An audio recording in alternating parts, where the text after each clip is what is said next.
Bonsoir, bonjour plus exactement. Bien, Jean-Yves m'a demandé de traiter un sujet délicat parce que c'est un sujet très large qui fait appel à de nombreuses connaissances.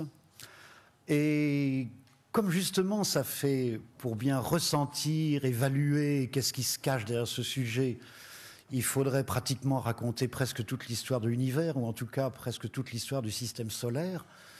Je vais m'en tenir à l'essentiel, de telle manière qu'on puisse privilégier, après mon discours à moi, un contact entre nous pour essayer d'aborder ces questions de manière pratique. Et pourquoi je pense à ça ? C'est qu'apparemment les risques liés au ciel nous semblent bien lointains. Surtout dans notre souci de quotidienneté. C'est vrai qu'apparemment il y a énormément d'autres problèmes très délicats à résoudre sur Terre qui nous concernent apparemment beaucoup plus directement. Et cependant, point de suspension, depuis qu'on s'intéresse aux questions du ciel avec des outils exploratoires performants, notre vision du monde change intégralement. Je pèse mes mots. Il n'y a pas tellement longtemps qu'on peut faire des observations fiables, fines et en suffisamment grand nombre d'objets qui sont, somme toute, extrêmement difficiles à voir pour ceux qui pourraient venir nous rencontrer, auxquels faisait référence Jean-Yves tout à l'heure. Et puis il y a aussi d'autres types de risques qui pourraient nous arriver, mais qui étaient beaucoup plus difficiles à évaluer et qui maintenant d'ailleurs s'éloignent de nous. Mais je voudrais quand même en toucher un mot parce que ça fait partie des risques du ciel. C'est éventuellement l'explosion d'une grosse étoile pas trop loin de nous. Alors évidemment, ça serait extrêmement grave si une grosse étoile explosait relativement proche de notre système à nous. Par bonheur, d'après ce qu'on connaît de la vie des étoiles, de l'état dans lequel se trouvent celles qui sont pas trop éloignées de nous, eh bien, on a toute raison de penser qu'elles resteront calmes encore très longtemps.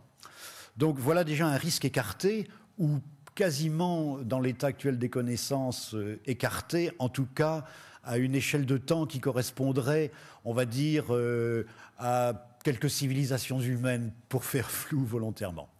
Maintenant, qu'est-ce qui pourrait arriver de plus réaliste comme risque ? Eh bien sûr, c'est le fait de prendre un caillou sur la tête. Alors, il faut comprendre qu'il y a plusieurs sortes de pierres. C'est des milliers de tonnes qui tombent chaque année sur la Terre. Je dis bien des milliers de tonnes. La plupart de ces matières se présentent sous forme de minuscules grains de poussière, et bien entendu, on se rend compte de rien. Et ça n'est pas du tout visible. Par contre, si ça vous intéresse de récolter de la poussière, qui est essentiellement de la poussière cométaire d'ailleurs, eh bien, vous pouvez procéder de la manière suivante. Si vous avez un toit terrasse, par exemple, eh bien, vous mettez un aimant d'un côté d'une feuille de papier et vous baladez ça sur votre terrasse quand il n'a pas plu depuis, par exemple, une quinzaine de jours, et vous allez voir que votre feuille de papier noircit un peu. Eh bien, ce fer qui se colle sur votre feuille de papier, c'est de la poussière cométaire. Pas seulement cométaire, c'est aussi des quantités de petits cailloux. C'est de la poussière extraterrestre. Donc, vous voyez, il en tombe tout le temps. À l'heure où nous parlons, chacun d'entre nous a un grand nombre de ces atomes venus récemment de l'espace dans ses cheveux. Même si vous avez pris un shampoing ce matin, le temps de venir ici, vous en avez pris quelques-uns. Voilà, ce qu'il faut bien comprendre, c'est qu'il y a donc des relations permanentes entre la matière, ce que nous vivons ici, et la matière extraterrestre. Alors, il y a donc des choses qui ne comportent pas de risque. C'est la matière qui nous vient de l'espace, parce que cette matière n'est pas dangereuse. Ça paraît une évidence, mais mieux vaut le rappeler. Ce sont des matières qui sont absolument équivalentes à celles qu'on trouve sur Terre d'un point de vue de son état. Ce sont des molécules connues. Ça ne comporte pas de risque radioactif ou magique au sens large du terme. Donc, de ce côté-là, on peut être tranquille. Alors, il y a plusieurs sortes de morceaux de cailloux qui peuvent quand même arriver sur la Terre. Il y en a toute une quantité qu'on retrouve jamais. C'est les tout petits, ou alors avec un microscope. Ceux qui sont jusqu'à la taille d'un gros grain de sable qui brûlent dans l'atmosphère, ce sont les étoiles filantes. Et puis vous avez des choses un peu plus grosses qui arrivent jusqu'au sol. C'est-à-dire que là, généralement, il faut un caillou quand même d'une certaine dimension. Mais il y a plusieurs types d'objets. Il y en a des très friables, il y en a qui ressemblent à des cailloux, et il y en a qui sont des blocs de fer en particulier. Alors les blocs de fer, ça résiste bien et ça arrive assez facilement au sol. Les choses qui font quelques dizaines de centimètres de dimension, voire plus, atteignent relativement facilement le sol aussi, sauf si ce sont des roches très friables qui ont tendance à se fragmenter au moment d'arriver dans l'atmosphère. Il faut dire que ça arrive vite. Les vitesses typiques se baladent entre 25 et 40 km à la seconde. Ça veut dire que pour traverser toute la couche atmosphérique, entre l'espace et vous, il faut à peu près 2 secondes, 3 secondes pour que ce soit arrivé jusqu'à chez nous. Vous voyez donc que c'est quelque chose de très rapide et c'est justement cette vitesse qui engendre un risque, bien entendu, si l'objet impactant est important. Alors, les objets jusqu'à quelques mètres de diamètre, eh bien, généralement, on les retrouve au sol et très souvent, on ne les retrouve pas d'un seul morceau au sol. Ils sont fragmentés au moment de la rentrée dans l'atmosphère, sauf si c'est des blocs de fer ou de métaux du style, du fer mélangé à du nickel, à de l'iridium, à différentes choses. Enfin, c'est essentiellement des masses métalliques. Quand ça arrive au sol en entier. Maintenant, pendant fort longtemps, on pensait qu'il n'y avait pas de cailloux dans le ciel, que c'était un risque mineur, que c'était somme toute des événements extrêmement rares. On arrive à la conclusion inverse de gros morceaux très importants arrivent 2 fois par siècle. Ça, c'est ce qu'on peut voir en observant, tout simplement d'ailleurs en allant fouiller dans la mémoire humaine. Par exemple au Groenland en 97, si mes souvenirs sont bons, et en 1908, la Tunguska. Voilà 2 phénomènes qui ont été des phénomènes majeurs. Par bonheur, il y avait peu ou pas de monde dans la région. Si des phénomènes comme ça s'étaient produits sur des régions habitées, ça aurait été très grave pour la population. Donc vous voyez, 2 fois par siècle, c'est une moyenne plausible, on va dire. Est-ce que ce sont de gros objets? Eh bien, ce sont des objets d'une dimension telle ou d'une friabilité telle qu'ils ne font pas d'impact au sol, car ils se désintègrent à entre 5 et 12 km de hauteur. Pourquoi? Parce que la vitesse étant très grande, d'une part, il y a un effet d'écrasement, le freinage est très important, donc les forces en jeu sont très importantes. En plus, ces objets ont leur cœur à peu près à la température du cosmos, c'est-à-dire quelque chose qui tourne, qui s'approche de moins 270 degrés, alors que la surface extérieure due au frottement dans l'atmosphère monte à plusieurs milliers de degrés. Vous voyez donc ces contraintes thermiques considérables, thermiques et mécaniques qui font que la plupart de ces objets se désintègrent. C'est ce qui se passe lorsqu'un objet est gros, sauf, une fois de plus, si c'est un bloc de métal. Un exemple de bloc de métal qui est arrivé, qui commençait à être relativement important en dimension, on imagine que c'est à peu près entre 10 et 50 mètres de diamètre à peu près. C'est ce qui a fait l'impact de météores cratères. Alors je ne sais pas si vous voyez, vous avez sûrement vu des images de ce cratère caricatural tellement il est beau, qui est un cratère qui se trouve en Arizona, et qui a une histoire assez intéressante. Son âge, c'est environ 50 000 ans. Donc les Indiens d'Amérique l'ont vu se faire. Et pendant longtemps, on a pensé qu'il y a un Américain qui s'est dit mais c'est probablement un objet qui venait du ciel, qui a impacté la Terre. Et on s'est dit cet objet, on doit le retrouver. Et une des choses les plus difficiles qu'il y a eu à résoudre pour essayer de comprendre nos rapports entre les choses qui nous viennent du ciel et la Terre, c'est que chaque fois qu'on trouvait un cratère, on ne trouvait pas l'objet impactant.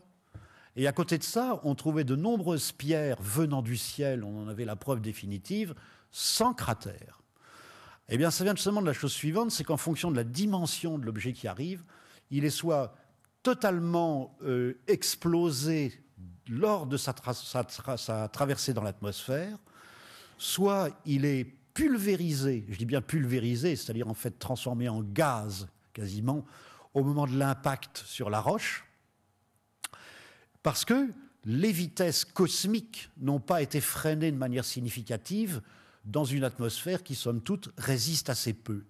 Alors qu'un petit caillou ou une pierre qui va peser quelques dizaines, voire quelques 50, 100, 200, 300 kilos ou 5 ou 6 tonnes, lui ne sera pas, aura perdu suffisamment de vitesse pour ne pas faire un cratère au sens du cratère. Évidemment, ça peut faire un trou dans le sol, mais ça ne fait pas un cratère en forme de bol caractéristique. Donc voilà, on ne s'étonne plus de ne pas retrouver donc l'objet dans les cratères. L'objet, quand il fait un cratère, est de toute façon pulvérisé. Alors, maintenant, il faut savoir que nous connaissons assez mal les objets susceptibles d'être dangereux. Pourquoi? Pour des tas de raisons. On connaît des milliers d'objets qui peuvent être potentiellement dangereux et on les classe dans différentes catégories en fonction du fait qu'on peut repérer, d'après les connaissances que nous avons de leurs caractéristiques orbitales, une probabilité de rencontre avec la Terre. Il y a ceux qu'on considère comme étant vraiment à surveiller de très très près, parce que les connaissances que nous avons donc des voyages qu'ils font dans le système solaire montrent qu'ils sont susceptibles d'effectivement taper la Terre, et là on a intérêt à les surveiller de très très près. Donc voilà deux catégories d'objets différents. Mais ils sont tellement nombreux que c'est très très difficile non seulement de les suivre tous, mais aussi bien entendu de les connaître tous. Les programmes d'observation sont relativement récents. Et depuis qu'on en cherche, avant, on regardait et on trouvait par hasard. Maintenant, on recherche systématiquement. Et depuis qu'on les recherche systématiquement, c'est par centaines, voire par milliers qu'on en trouve. Il faut savoir d'autre part que nous n'avons pas actuellement d'outils qui nous permettent de connaître ou même de percevoir de manière sérieuse tous les objets qui navigueraient la plupart du temps du côté du Soleil. N'imaginez pas qu'on envoie un coup de radar dans cette direction-là et que ce genre de caillou va nous envoyer un petit écho bien lisible. Il faudrait des engins très puissants, il faudrait regarder en permanence toutes les directions du ciel.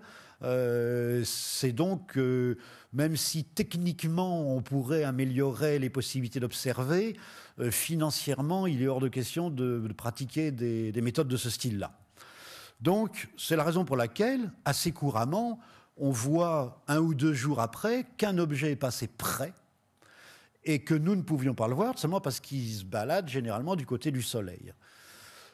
Actuellement, il y a une douzaine de télescopes en service dans l'hémisphère nord qui ont pour objectif de rechercher les objets potentiellement dangereux. Par contre, il n'y en a plus dans l'hémisphère sud. Depuis que l'Australie a arrêté, il n'y a pas très longtemps, un programme qui était en cours, pour l'instant, on ne surveille pas l'hémisphère sud par rapport à ces questions. Alors, faut-il surveiller? Oui, je pense qu'il faut surveiller pour mieux évaluer le risque, parce qu'on peut faire toutes sortes de modélisations, mais quand on fait des modélisations à partir de données fausses, ce n'est pas vraiment intéressant. Nous avons maintenant acquis la certitude qu'il faut observer cette chose de très près. Alors, je vais quand même... je vais essayer de vous faire ressentir pourquoi cette perception est de plus en plus présente dans la communauté scientifique. C'est que tout simplement, plus on observe, plus on s'aperçoit que le risque est important. Qu'en plus, il est mal connu. Alors, je mettrai de côté, parce que c'est un cas particulier, les très probables 5 gros impacts disons, âgés d'environ 4 milliards d'années, un tout petit peu moins, qui ont fait qu'il y a eu 5 extinctions massives sur Terre. Quand je dis extinction massive de la vie, c'est entre 90 et 99% des organismes vivants qui disparaissent. Ce n'est pas forcément un mal. C'est grave pour ceux qui disparaissent, mais ça engendre de la nouveauté. C'est-à-dire qu'à partir du moment où les choses se restabilisent, Si la vie n'a pas totalement disparu, elle va trouver à sa disposition des quantités de niches écologiques vierges à reconquérir, un peu transformées ou pas. Et par conséquent, il va y avoir une espèce d'explosion. Il faut savoir que, un simple exemple comme ça, lorsqu'une mutation favorable apparaît, si l'organisme muté a 99 chances sur 100 de se faire manger dans les 10 minutes qui suivent, ou en tout cas sans avoir eu le temps de se reproduire, c'est une mutation favorable qui est perdue pour la nature, pour le futur. Donc il faut bien comprendre que ces événements majeurs ont participé profondément à l'évolution de la vie sur la Terre. Donc c'est grave pour ceux qui sont en dessous, mais c'est éventuellement très intéressant pour ceux qui viendront après. Bien. Alors, je sais que certaines de ces disparitions, la cause de certaines de ces disparitions est parfois encore sujette à controverse, mais pour certaines d'entre elles, on peut dire, cette fois-là, le doute est levé, c'est notamment le cas des dinosaures, le doute est levé, nous retrouvons sur Terre la signature de l'impact qui a fait disparaître certaines de ces... Enfin, qui a participé à certaines de ces grandes extinctions massives d'espèces. Ce ne sont pas les seuls, les dinosaures, il y en a eu d'autres dont on a maintenant des signatures, il y a même d'ailleurs... parce qu'il faut bien comprendre que quand des événements comme ça, même quand ce sont des événements majeurs, remontent à quelques centaines de millions, voire milliards d'années, la Terre s'est beaucoup modifiée entre-temps. Les continents sont partis à la dérive, très loin les uns des autres par rapport à leur position originelle. Les cratères se sont comblés à cause de phénomènes d'érosion. Et par conséquent, ce qu'on découvre, ces grands cratères très anciens, ce sont des cratères fossiles. Et en fait, on les découvre grâce à deux comment dirais-je, techniques. C'est d'une part des forages pétroliers qui se disent pourquoi est-ce qu'on trouve du pétrole ici. Donc on essaie de comprendre. Et d'ailleurs, effectivement, les très anciens grands cratères sont généralement d'extrêmement bons endroits pour aller chercher du pétrole. C'est ce qui se passe notamment dans le golfe du Mexique avec le cratère de Chicxulub, qui est le cratère qui a fait disparaître les dinosaures parce que la concordance des dates est extrêmement précise, puisqu'on arrive, je crois que si mes souvenirs sont exacts, à 6,48 millions d'années. Et vous savez qu'on dit toujours que les dinosaures ont disparu il y a 65 millions d'années. Donc la concordance est parfaite. Comment est-ce qu'on peut avoir ce type de certitude?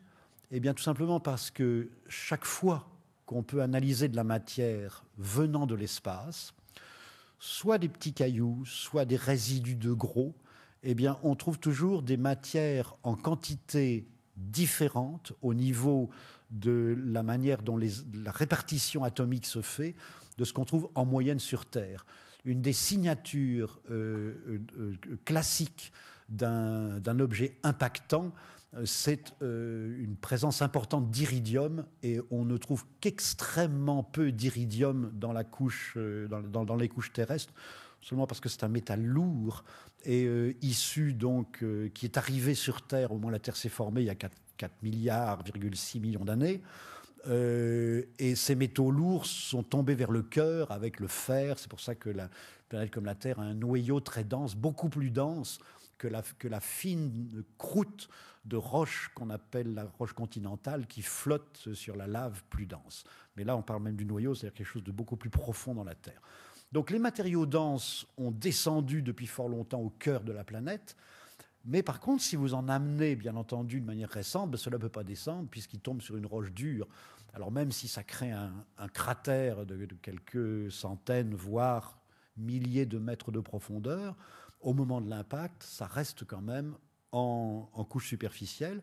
De plus, ces gros objets impactants sont totalement vaporisés et par conséquent, ils repartent partout dans l'atmosphère. Et si l'impact est important, on retrouve répartis sur l'ensemble de la surface de la Terre des couches précises où on trouve les signatures de ces événements. Alors, ça, ce sont les gros impacts. Les gros impacts, je ne me risquerai pas à dire le nombre qu'il y en a eu, mais ça se compte par dizaines, sans aucun doute. J'entends par gros impact quelque chose qui ne va pas forcément jusqu'à la disparition massive d'espèces. Il faut comprendre que si un continent, par exemple, est à peu près stérilisé, imaginons ça, les conséquences, suivant la violence de l'impact, va pouvoir toucher l'ensemble de la planète, mais pas forcément. Et il est clair que si c'est local, il est beaucoup plus difficile, lorsque c'est très ancien, de pouvoir avoir des certitudes concernant les signatures. Ce qu'on peut avoir, au niveau des conséquences en tout cas. On connaît maintenant, je crois, quelque chose comme 150 astroblèmes, je vous expliquerai ce que c'est sur la Terre. Ce qu'on appelle astroblème, c'est un mot d'origine grecque. Blême, c'est blessure en grec, et astro, ça vient du ciel, donc des blessures du ciel, c'est-à-dire ce sont ces cratères fossiles qu'on trouve sur Terre, fossiles pour la plupart d'entre eux. On les cherche depuis très peu de temps. On a surtout des moyens performants de les mettre en évidence. C'est très, très, très récent. Et on en trouve plusieurs chaque année. Et ce sont des sacrés bazars, hein. C'est entre 50 et 300 km de diamètre. Je parle du cratère, pas de la conséquence qu'il y a eu autour, qui est bien entendu beaucoup plus importante. Il faut comprendre que lorsqu'un caillou comme celui qui a fait disparaître les dinosaures est arrivé sur Terre, il faut bien se représenter que l'air environnant monte à 3 ou 4 000 degrés et qu'un bazar pareil, ça s'étend évidemment très vite.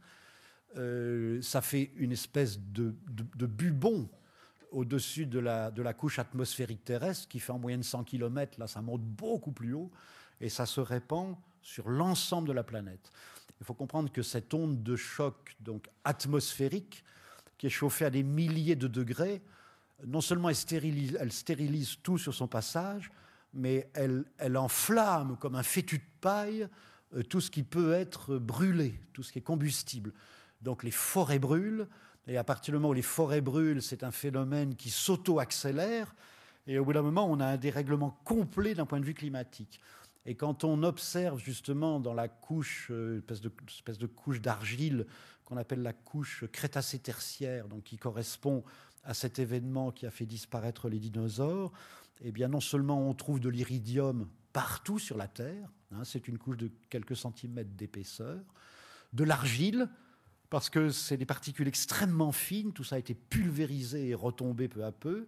C'est pas seulement la roche impactante, mais bien sûr c'est aussi la roche impactée qui se trouve être pulvérisée. Et en fonction des caractéristiques physico-chimiques de cette roche, les conséquences peuvent être extrêmement différentes les unes des autres.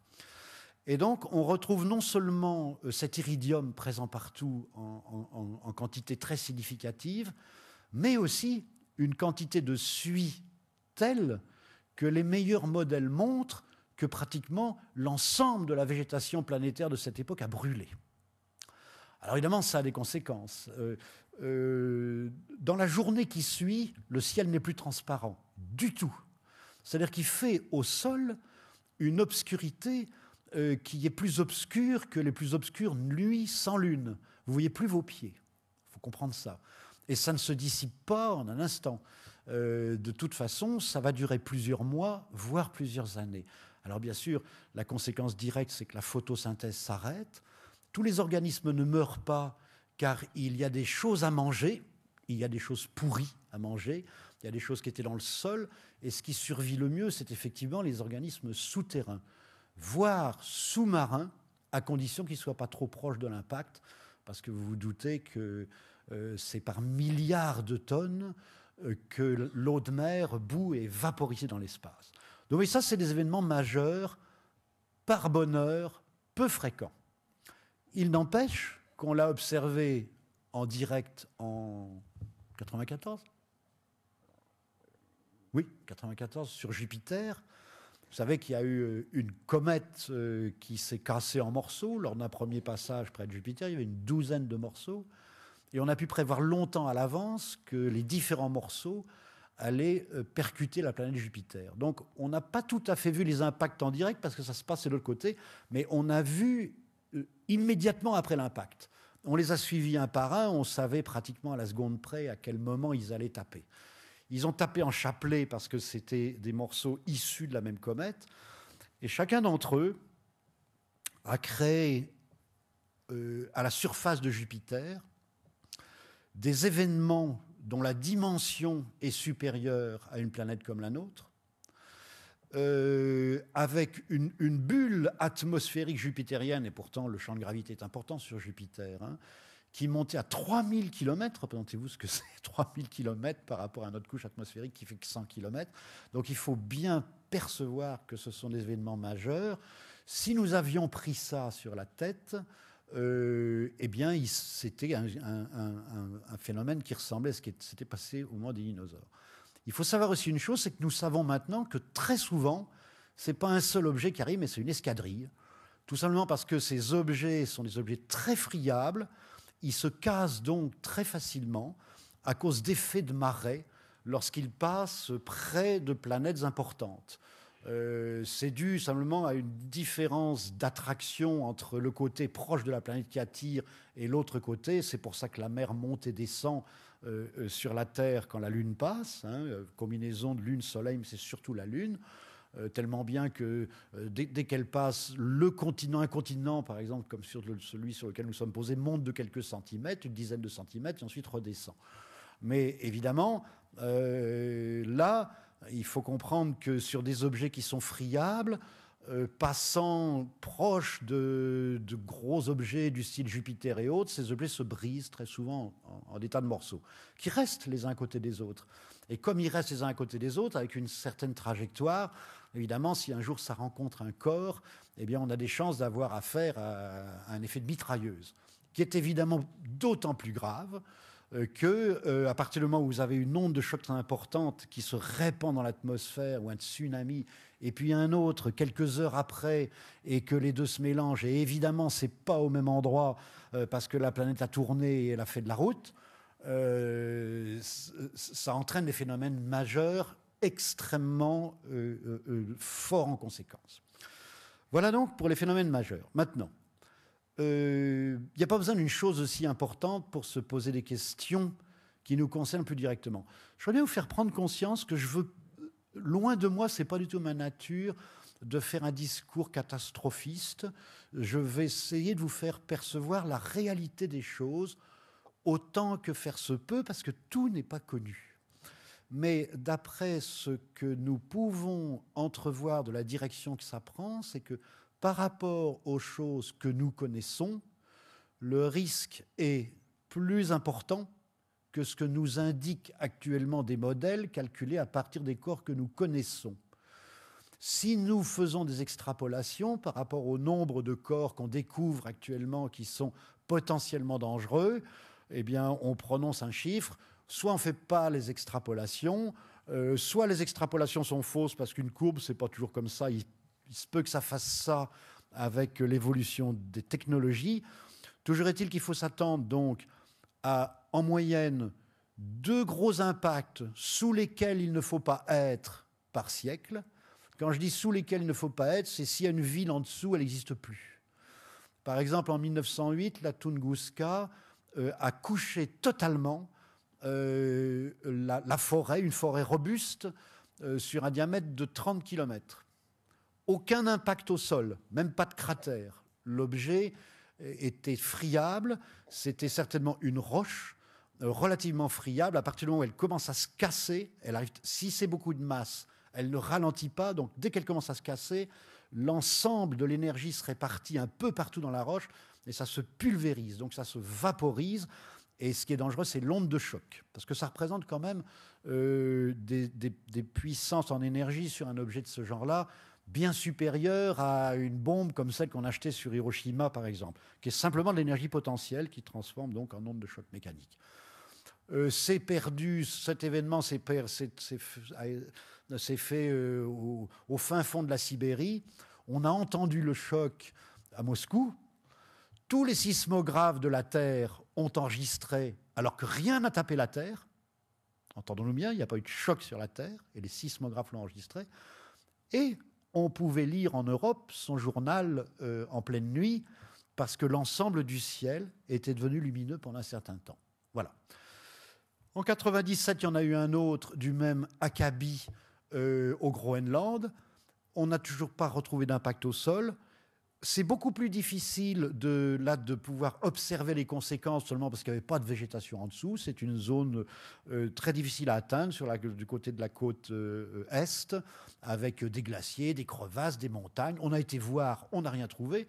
Mais d'ailleurs, dans la Tunguska non plus, on n'a absolument rien trouvé. L'ensemble de la roche s'est trouvé pulvérisé et mélangé à l'atmosphère. Alors on retrouve bien quelques petites sphérules de différentes sortes de noms de roches que je ne vais pas vous citer parce qu'il y en a des centaines, mais en nombre significatif. Mais enfin bon, on ne peut pas dire voilà la matière de l'objet. C'est en effet de la matière de l'objet, mais totalement transformée.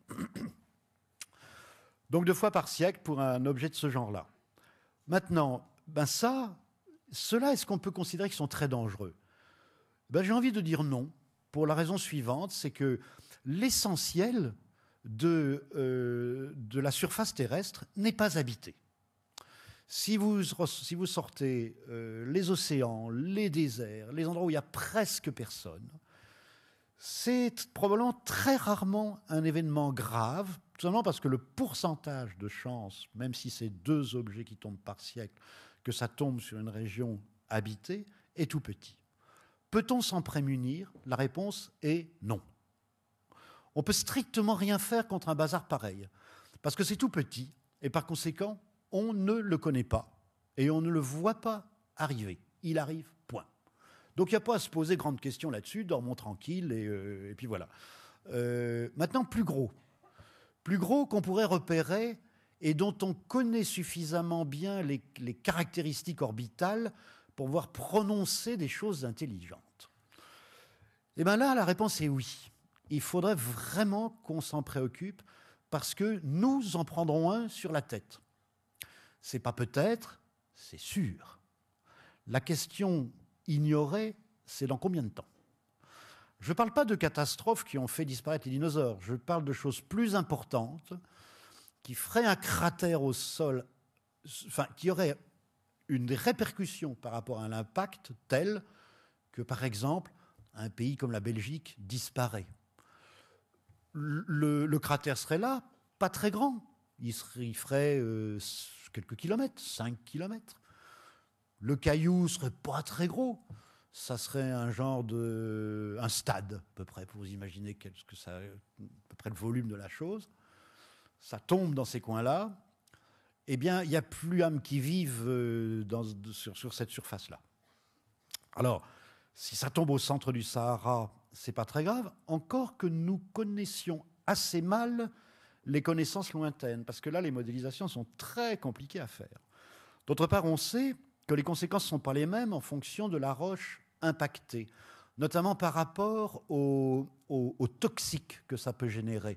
Parce qu'il faut savoir, par exemple, que les dinosaures sont disparus pas seulement à cause des incendies ou du manque de nourriture ou de problèmes climatiques, ils sont aussi morts parce qu'ils ont reçu des milliards de tonnes d'acide nitrique sur eux, seulement parce que ça entraîne des pluies acides très importantes qui sont bien connues. On sait à peu près ce qui se passe dans ces cas-là. Et c'était en grande partie dû au type de la roche impactée. Je ne vous parle pas des conséquences sous forme de tsunamis et autres vagues. Les meilleurs modèles montrent que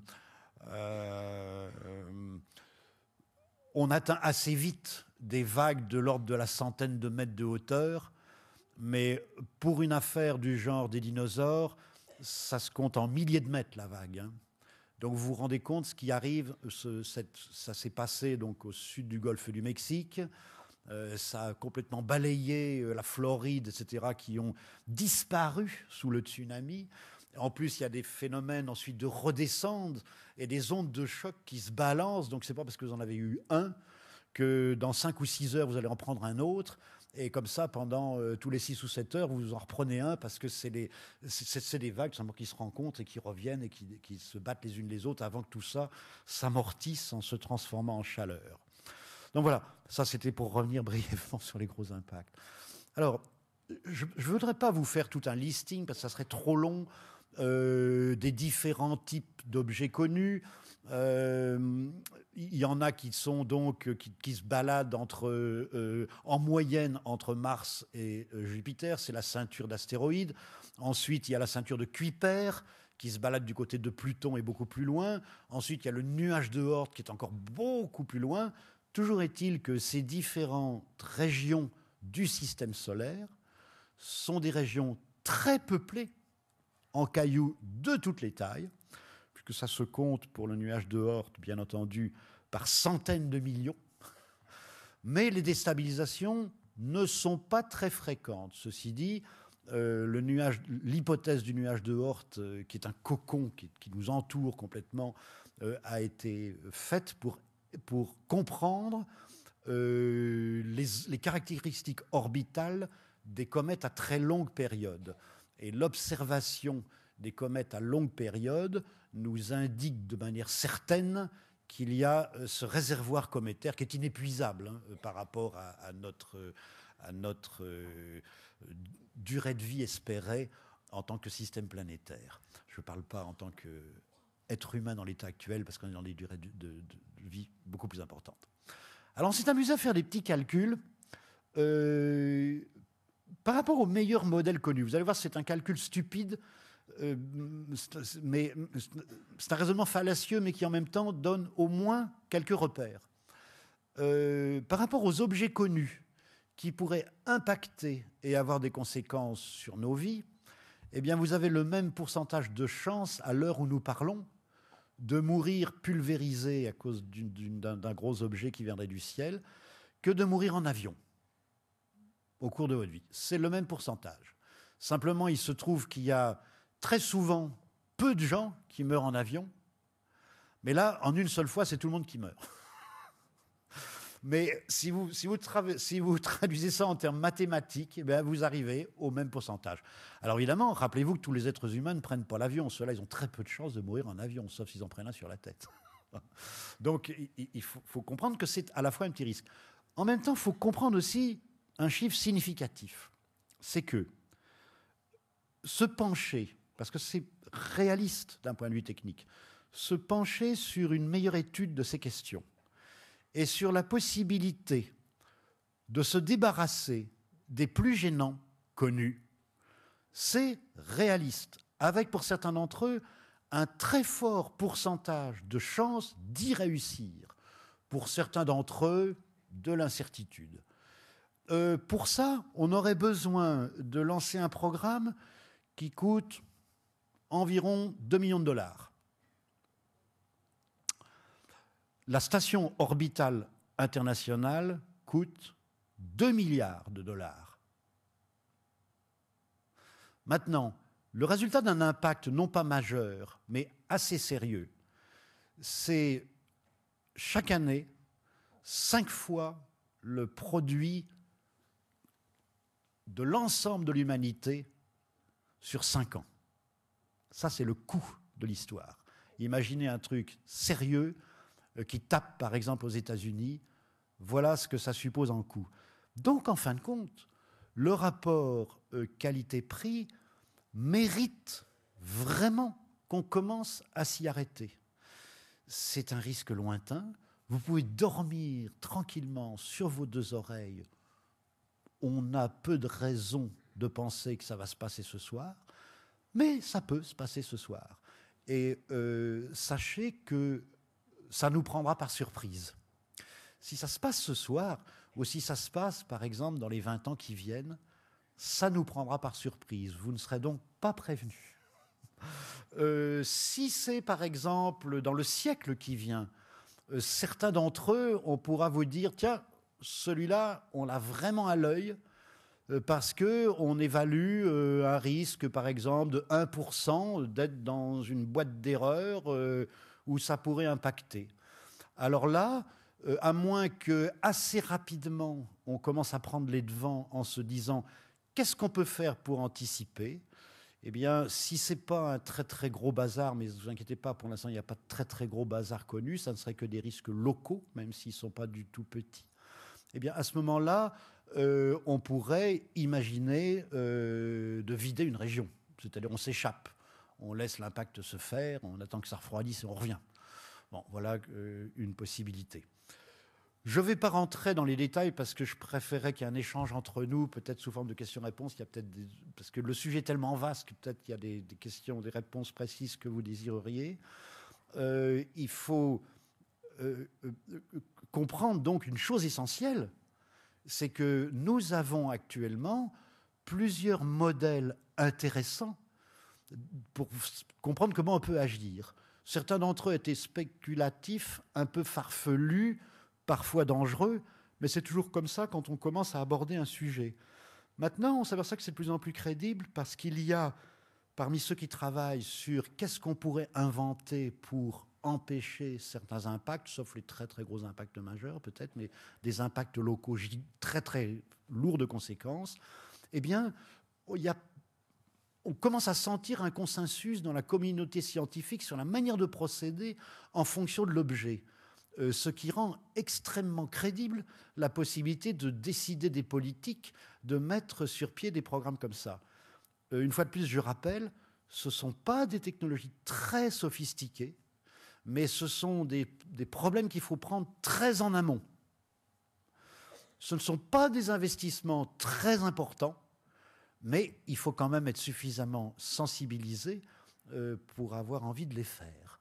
Et vous savez que les gouvernements, dans ces cas-là, procèdent toujours sous la pression de l'opinion publique. Et comme de toute façon, le budget est limité, c'est toujours par ordre de priorité que se font les choses. Mais je vais faire un geste que je déteste faire, c'est prédire l'avenir, parce que j'ai vraiment une formation de scientifique pure et dure, donc je n'aime pas ça. Mais je peux vous dire qu'à mon avis, dans les 15 ans qui vont venir, vous allez voir, notre rapport à cette problématique va totalement changer. Je vous remercie.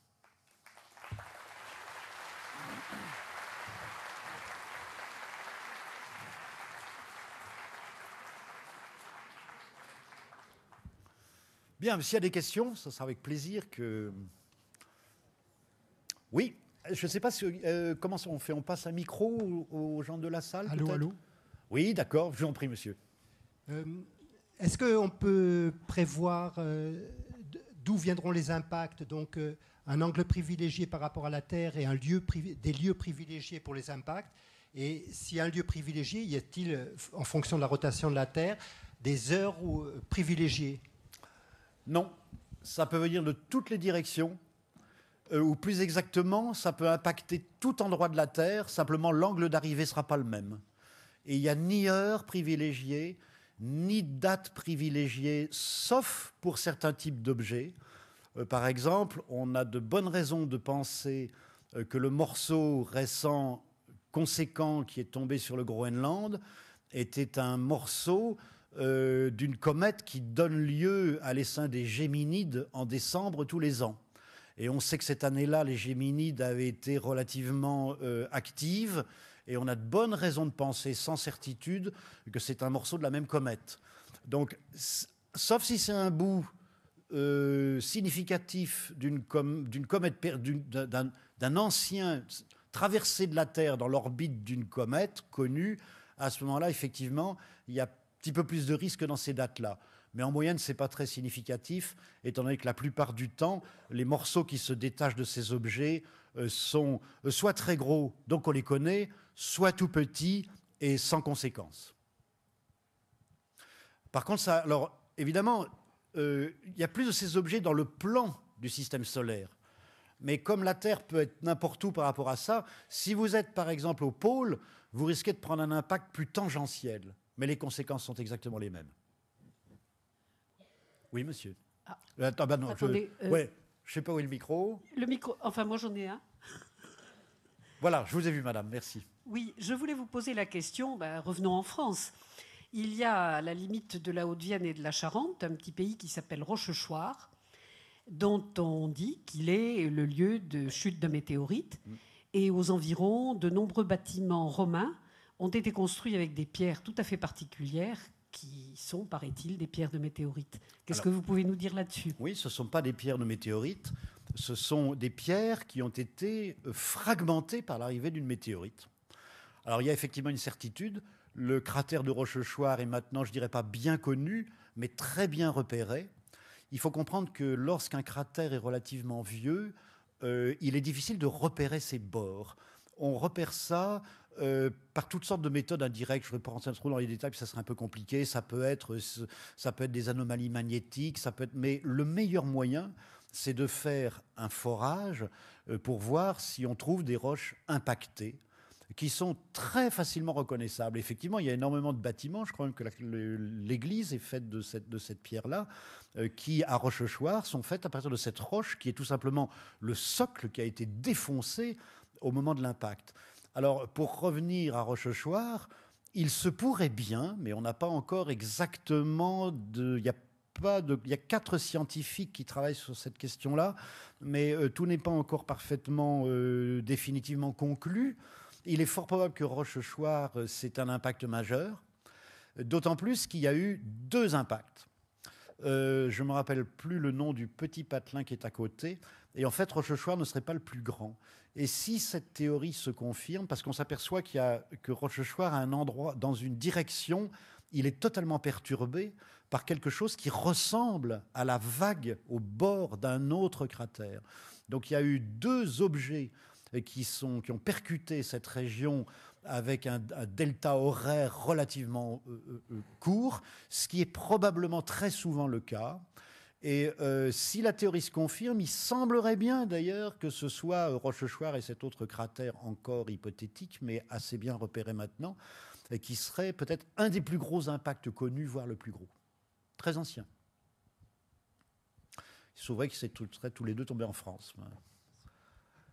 Alors, je ne sais pas où est le micro. C'est vous, monsieur. Oui. Je me demandais si c'était la... Donc, on est dans cette conférence traite sur les colères venant du ciel. Je me demandais si ce dont on parle est la seule colère que l'on observe aujourd'hui venant du ciel. Autant qu'on le sache, oui.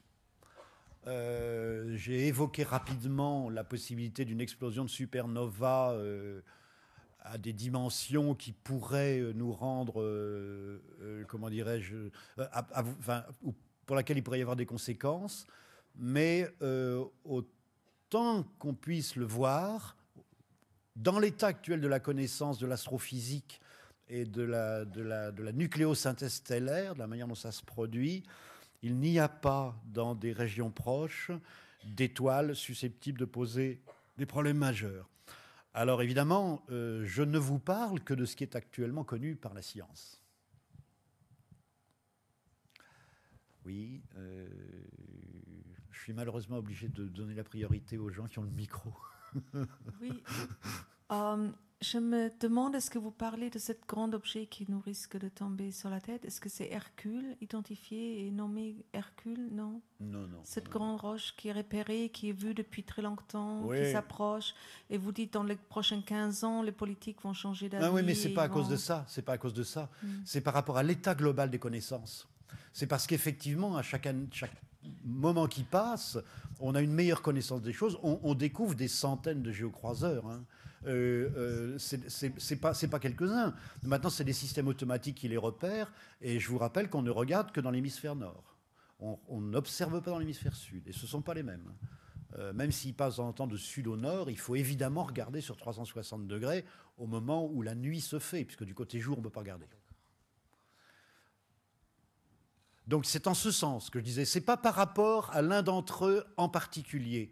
Je vais vous dire pourquoi. C'est que il faut comprendre que même lorsque les orbites sont bien connues, on est dans des boîtes d'erreurs relativement importantes, très variables suivant les objets, en fonction des caractéristiques précises orbitales repérées et numérisées, et aussi en fonction de la trajectoire que font ces objets. Parce que on est là dans une physique qui fait des calculs de proche en proche et qui est sujette au chaos déterministe. Par conséquent, il y a non seulement un horizon du connaissable, au-delà duquel le calcul n'est plus signifiant, l'objet peut être partout, donc il n'y a aucune prévision possible. Et l'idée, c'est de s'en tenir justement à une boîte d'erreurs admissible et qui nous permet de dire, tiens, la Terre est à ce moment-là dans la boîte d'erreurs connue. Donc je ne fais référence qu'à ce type de perception. Oui, bonjour et merci pour la clarté de votre intervention. C'est toujours très agréable de vous écouter. Deux petites questions. Est-ce que parmi les cailloux qui donc arrivent sur notre Terre, on a retrouvé ou on a découvert des composants chimiques ou minéraux qu'on ne connaissait pas? Est-ce qu'il y a d'autres matières qui arrivent, inconnues de nous? Et d'autre part, est-ce que ces matières pourraient être toxiques, dangereuses? Est-ce que ça pourrait être un petit cheval de Troie de quelque chose de désagréable, par exemple? Pour l'instant, non. Aucun problème particulier. On ne trouve pas, par exemple, de matériaux plus radioactifs que ceux qu'on trouve sur Terre de manière significative ou autre. Il y a effectivement un certain nombre de corps qu'on trouve en plus grande quantité qu'en moyenne sur Terre, mais ils ne présentent pas de danger particulier. Donc la réponse est non, il n'y a aucun danger particulier qui serait repéré actuellement.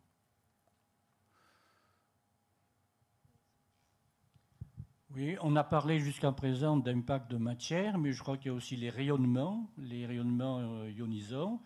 Dans un récent numéro de Science à venir, on a parlé d'impact de quarks. Alors ça paraît assez étrange parce qu'en principe, ils ne sont pas très libres, ils ne se baladent pas comme ça. Et puis une autre question concernant les périodes que l'on a reconnues pendant lesquelles le champ magnétique terrestre s'est annulé. Alors, ça veut dire que les ceintures de Van Allen n'existent plus et qu'à ce moment-là, on est soumis au vent solaire. Donc, est-ce qu'on a pu progresser dans ce domaine, connaître quelque chose de précis? Bon, on sait que, alors périodiquement, en effet, le champ magnétique terrestre s'inverse. C'est embêtant pour ceux qui naviguent à la boussole, c'est clair, s'ils ne sont pas prévenus. Ça se fait pas en un jour, vous inquiétez pas. Bien sûr, ça a des perturbations par rapport aux ceintures de Van Allen, à la forme de la magnétosphère. Mais enfin, il ne s'agit pas de risque majeur, hein, sauf s'il y avait peut-être des éruptions solaires très importantes. On court beaucoup plus de risques à traverser l'Atlantique en Concorde d'un point de vue des rayonnements qu'on prend. Que les choses liées, autant qu'on puisse le savoir, à une inversion des champs magnétiques, parce que on est quand même relativement bien protégé par notre atmosphère. Bien sûr, il y a un peu de vent solaire qui arrive, mais c'est beaucoup moins dangereux qu'une radioactivité locale mal maîtrisée ou des choses comme ça. Je ne pense pas qu'il y ait lieu de s'alarmer. Manifestement, il n'y a eu aucune conséquence gravissime, repérable sur la manière dont la vie s'est comportée sur Terre à l'occasion de ces basculements du champ magnétique. Et par rapport à l'état des connaissances que nous avons, alors il serait très facile de s'en protéger. Ce serait peut-être un peu plus gênant par rapport à des phénomènes électromagnétiques qui pourraient toucher notre technologie. Mais c'est essentiellement des problèmes liés à l'intensité des éruptions solaires possibles. Alors les quarks, on va mettre dans le même paquet tous les rayonnements à très haute énergie. Bon, effectivement, il y a des rayonnements à très haute énergie qui viennent des confins de l'univers, pour certains d'entre eux. Ils ne sont pas fréquents. Alors, il y en a pour lesquels nous sommes, qui ne font pas à très haute énergie. Je pense notamment aux neutrinos qui nous traversent en permanence. 1 milliard de neutrinos par seconde et par centimètre carré de peau d'un être humain, sans conséquence aucune. Les rayonnements du type rayonnement cosmique, rayonnement galactique qui arrivent, qui tapent le sol terrestre, c'est pas fréquent, elle est très très violent, c'est très rare, mais c'est très localisé, donc ça sème une gigantesque perturbation sur la trajectoire éventuellement. Mais bon, quand bien même vous seriez traversé par ça, je pense que vous avez moins de chances d'en ressortir avec un cancer que le fait de coucher avec votre conjoint dans le lit qui est radioactif de toute manière.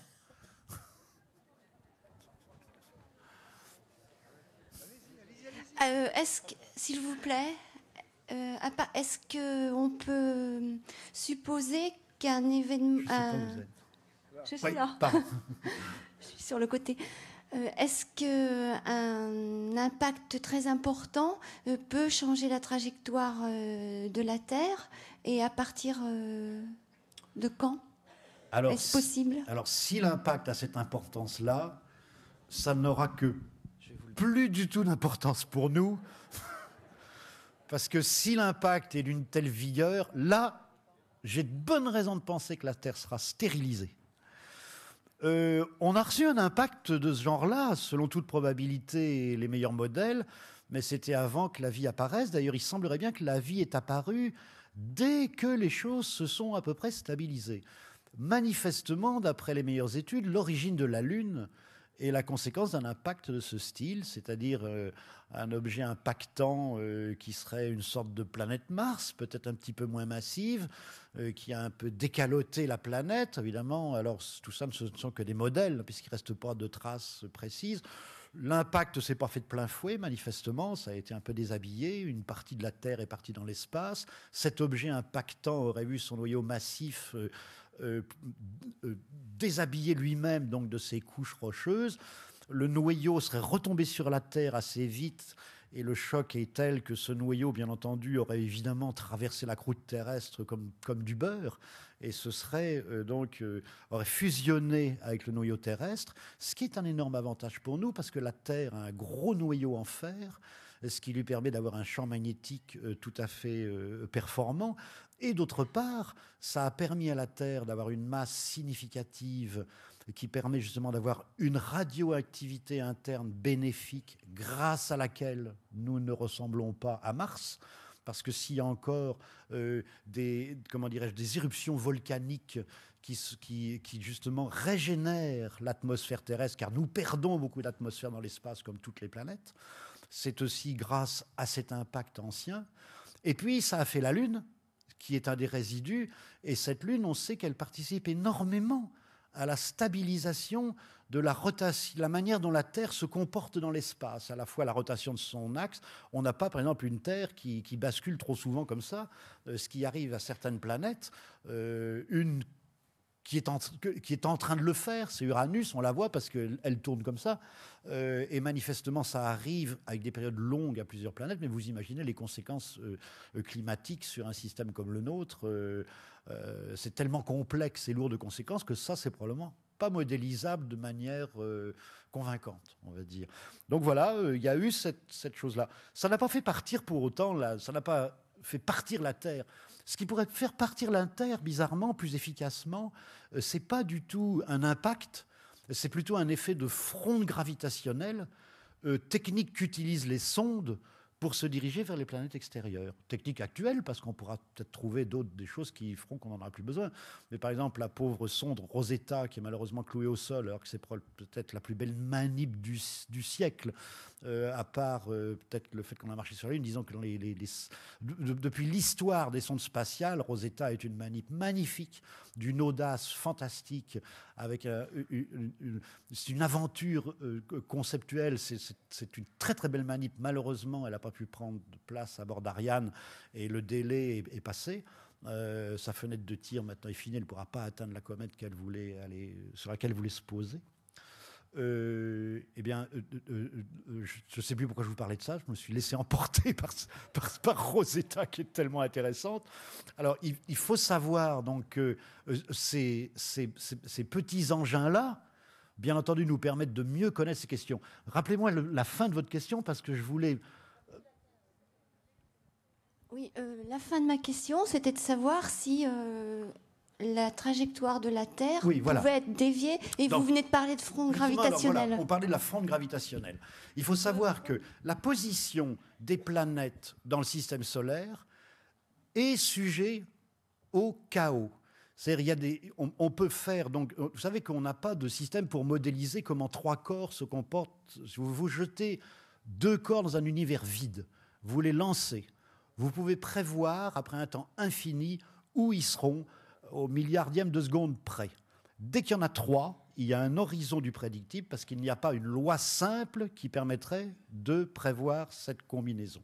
Il y a donc, au fur et à mesure que le temps passe, la boîte d'erreur augmente et lorsque la boîte d'erreur devient de la dimension de l'univers, évidemment, vous ne connaissez plus rien de la question. C'est comme si vous disiez « j'ai ma montre qui avance de 5 minutes », mais le jour où la petite aiguille, où la montre avance ou retarde de 24 heures, elle ne contient plus du tout d'informations. On est dans le même état. on peut prévoir des choses avec un horizon du connaissable, et la physique du chaos nous montre qu'il est absolument possible que la Terre, dans quelques centaines de millions d'années, soit éjectée du système pour des questions de fronde gravitationnelle. Ça serait plus efficace qu'un impact.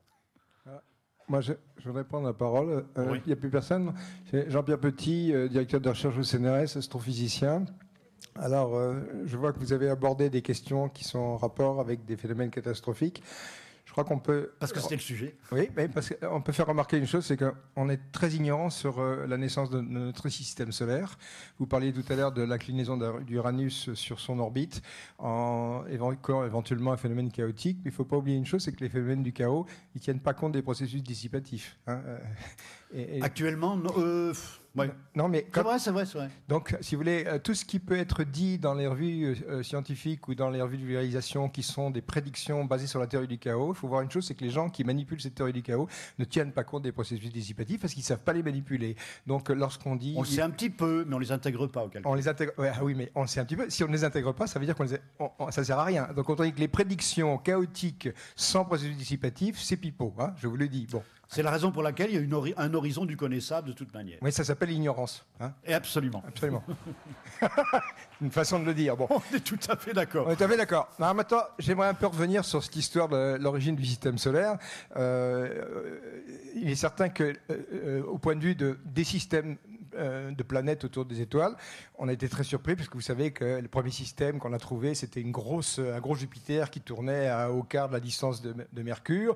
Donc personne n'avait rien prévu. Alors que des années avant, il y avait des simulations sur ordinateur où on disait d'abord, on n'est pas sûr qu'il y ait d'autres planètes dans l'univers. Il y a des gens qui étaient sceptiques. Il y en a quand même peu de gens qui disaient ça. Moi, j'en ai pas rencontré. D'accord. Mais il y avait aussi des gens qui disaient on sait modéliser sur ordinateur, ce qui fait qu'en général, il y aura des petites planètes telluriques avec des grosses planètes gazeuses à l'extérieur. Et là, on tombe sur l'inverse, avec une grosse planète. C'était pas le résultat d'un modèle, c'était le résultat d'un manque d'imagination. Voilà, si vous voulez. On avait été au plus simple. Voilà, exactement. Mais au moins, ce qu'on peut dire dans un truc comme ça, c'est qu'au départ, on a le Soleil, et puis on a des protoplanètes qui sont autour, et leur trajectoire, il n'y a aucune raison de penser que le plan de l'écliptique s'est formé immédiatement. Donc, elle tourne un petit peu dans tous les sens. On est d'accord. Et puis, il y a une planète qui va forcer... Sauf si on parle quand même de la rotation globale d'une nébuleuse protosolaire qui a tout de même quelques bonnes raisons de s'écraser en disque. D'accord. Mais il y a une chose, c'est qu'il y a une planète qui va dominer toutes les autres, c'est Jupiter. C'est le roi des dieux, parce qu'elle a le plus fort moment cinétique. C'est elle qui va créer le plan de l'écliptique. Donc elle va mettre toutes les autres planètes dans son plan, et elle va même redresser l'axe de rotation du Soleil. Donc c'est Jupiter qui est vraiment le roi des dieux, quoi, qui impose... Sauf que sans le Soleil, elle ne serait pas là. Bien sûr, sans le Soleil, il ne serait pas là. Oui, mais enfin, je veux dire qu'il faut quand même avoir un petit peu d'énergie pour pouvoir forcer le Soleil à redresser son axe. Bon. Maintenant, dans ce genre de naissance du système solaire, les gens ne sont pas tous d'accord sur le temps que ça dure, ça doit être assez rapide. Il y a un certain nombre de phénomènes qui interviennent. Il y a des planètes qui peuvent cannibaliser des objets qui passent. Hein. C'est classique, elles ne font que ça, elles sont nées que de ça. Elles sont nées que de ça. Donc, dans ce proto-système solaire, il y a des planètes qui avalent tout ce qui passe. Puis après, monsieur évoquait tout à l'heure l'effet de fronde. L'effet de fronde, ça accélère les objets plus légers. Première chose, ça peut leur amener à quitter le système solaire, carrément à leur donner la vitesse de libération, comme c'est arrivé pour les sondes. Hein. Et puis, on a aussi la satellisation. Hein, les objets sont capturés, etc. Donc, tous les scénarios sont possibles.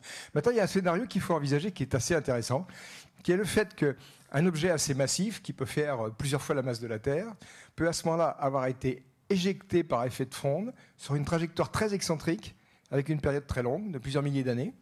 Et à ce moment-là, on sait que ça existe, puisque vous savez qu'on a trouvé des systèmes planétaires où il y avait des planètes qui avaient des trajectoires très excentriques. Donc les trajectoires très excentriques, ça peut se maintenir. On a bonne raison de penser que des bouts de cailloux qui se baladent, ils peuvent faire à peu près n'importe quel mouvement. Absolument. Bon, à ce moment-là, donc, éjection d'objets comme ça sur des trajectoires très excentriques. Et comme cet objet-là ne pénètre pas souvent dans le système solaire, il ne peut pas se mêler au jeu général. Parce que je ne sais pas si les gens sont familiers avec ce genre de choses, mais les planètes échangent de l'énergie les unes avec les autres avec un effet de marée gravitationnelle en déformant la surface du Soleil. Alors ce qui est assez étonnant, c'est que comme l'effet de marée est comme l'inverse du cube de la distance, Mercure a autant d'effets sur le système solaire que Saturne, par exemple. Bon. Maintenant, là où il faut amener la précision supplémentaire, c'est que, imaginons que lorsque cet objet massif est éjecté sur une trajectoire très excentrique, il passe à l'intérieur de la limite de roche d'une grosse planète. À ce moment-là, il est cassé en petits cailloux. Absolument. Et à ce moment-là, ce qui se promènerait dans le système solaire, c'est ce que j'ai mis dans mon bouquin. Donc, hélas, comme l'éditeur ne l'a pas envoyé, vous n'allez pas pouvoir l'acheter en sortant. Ah bah c'est malin. Ouais, c'est malin. Bon. Hein, voilà. Bon. Ah, si vous voulez, l'objet dangereux, l'objet... Trop de retour, j'entends pas. L'objet auquel on pense et on se demande est-ce que ça existe, c'est pas une planète baladeuse, c'est un paquet de cailloux qui se promènent. Et là, c'est pas détectable. Bah, c'est exactement ce que j'ai pas arrêté de raconter. Ouais. Hein, c'est qu'il y en a qu'on connaît et il y en a manifestement qu'on connaît pas. Et Ouais. ça peut venir de toutes les directions. Mais là, il s'agirait d'un essaim à ce moment-là. Vous avez parlé de ça, parce que moi, je suis arrivé un peu plus tard. C'est évidemment sous forme d'essaim, probablement, pour la bonne raison qu'il y a disons qu'il y a autant de raisons pour que ce soit un essaim que ce soit un seul objet.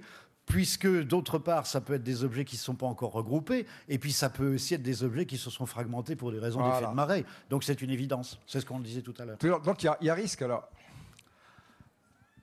Oui, mais le risque, c'est toujours une question d'évaluation. Vivre comporte un risque. Mais c'est inévaluable. Celui de mourir. C'est inévaluable, si on voilà, veut. Ça, c'est inévaluable. Enfin, c'est inévaluable.